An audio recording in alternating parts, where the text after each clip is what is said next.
Exclusive break in our Bannister investigation. One expert says this single huge document could explain sick workers. Well, investigator Ruskatosik fought with the federal government for months to get it.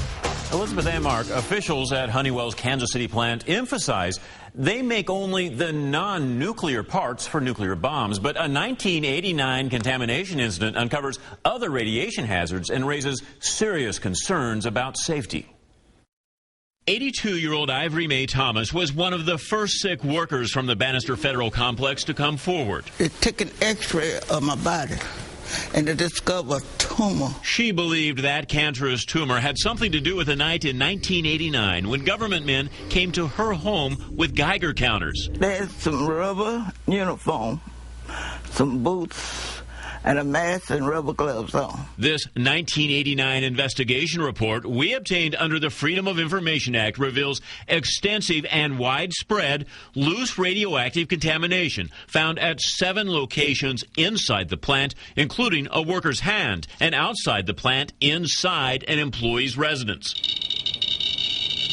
Physicist Wayne Knox, who helps workers prove health claims, demonstrated the type of radiation monitor investigators used. He believes the document we obtained could, for the first time, explain not only Ivory Mae's health problems, but many others on our list of about 370 sick workers identified so far by our investigation. It's more likely that she would have had health consequences, cancers, as a result of these exposures. The 1989 contamination report's poorly copied pages show the electron shooting measuring device that leaked a radioactive substance called promethium and documents 15 years of contamination starting in 1974, multiple incidents with leaking or damaged radioactive sources. And this report says they found radiation on a janitor's shoe. You think that was your shoe? What my shoes, they got rid of it, and they gave me some more shoes to get back home.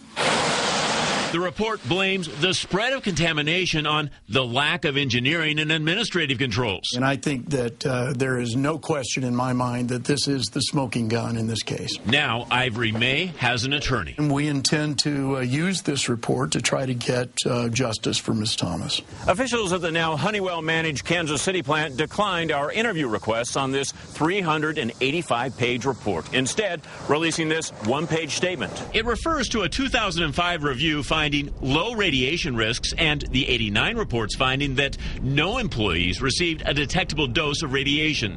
A plant spokeswoman said there was not enough radiation release to cause any one person to exceed an annual limit, even if they ingested all of it. After I walked in that radiation, my health went down. The Department of Labor's final decision in Ivory Mae's case rejected her claim. She's appealing.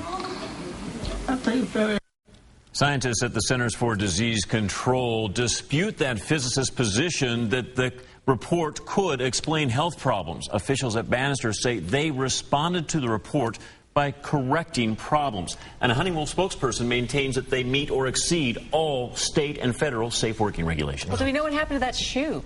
Well, she says that they took it and she never saw it again. Send her home from work. All right. Thank you. Keep us posted. We know you will. Thanks.